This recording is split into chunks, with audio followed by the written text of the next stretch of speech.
Alrighty, so step 2, we need to configure the router based on our routes. So we configure the router in the application module file. So that's the appmodule.ts file.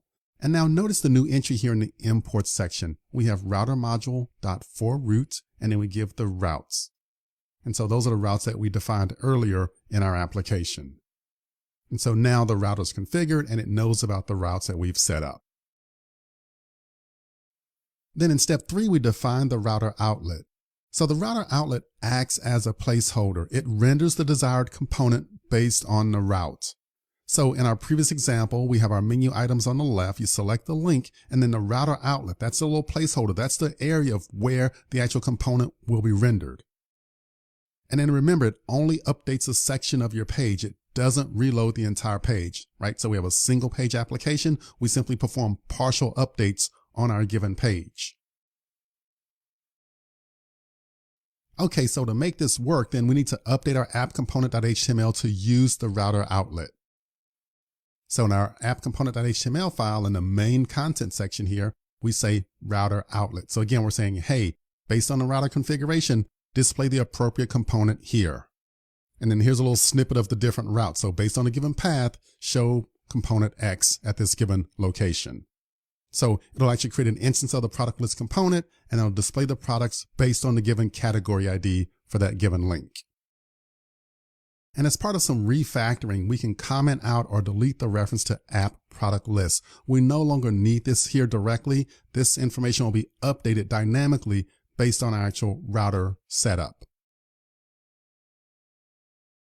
Alrighty, so in step 4, we're going to set up router links to pass the category ID parameter. So in our HTML page, we're going to set up links to our route and pass the category ID as a param. So we have that little menu item for love to shop, books, coffee mugs, and so on. We're going to set up links. And then based on those links, we'll actually have the router outlet display the appropriate component based on the given category ID. And we'll pass in that category ID with the link. So here's our app component.html. So our little menu sidebar here, we make use of this anchor router link category/1. So based on the route configuration, it's going to use the product list component and we'll pass in that given ID. So remember in our configuration here, we have the /:ID. So the number 1, 2, and so on. That's the actual ID parameter that'll be passed in to this product list component. And then once the user clicks the link, then we can also apply a custom CSS style. This is optional, not required, but in this example, I'll say active link. So that's the name of a CSS style in my styles.css file. In this case, we simply make the given link bold, but you can customize this and give it any look and feel that you'd want. It's any CSS that you want to apply. Now, one thing that you may notice at the moment, we're hard coding the categories, but don't worry. In upcoming videos, we'll actually make this dynamic and we'll read the category information from the REST API that'll get the information from the database. So for right now, we'll simply start with the basics and then we'll make it more advanced, more complex in the following videos. So don't worry, I got you covered. Alrighty, so recall with the router outlet, when the user clicks the link, the product list component will appear in the location of router outlet. And that's based on the diagram that we have here.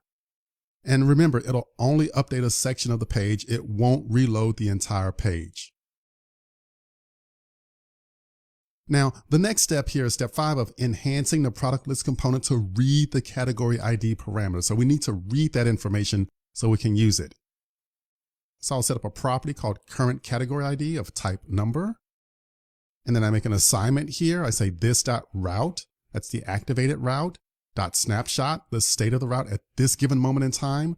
.param map, that's a map of all the route parameters. And then I'll say, hey, read a given parameter named X. In this case, the parameter that we want to read is ID.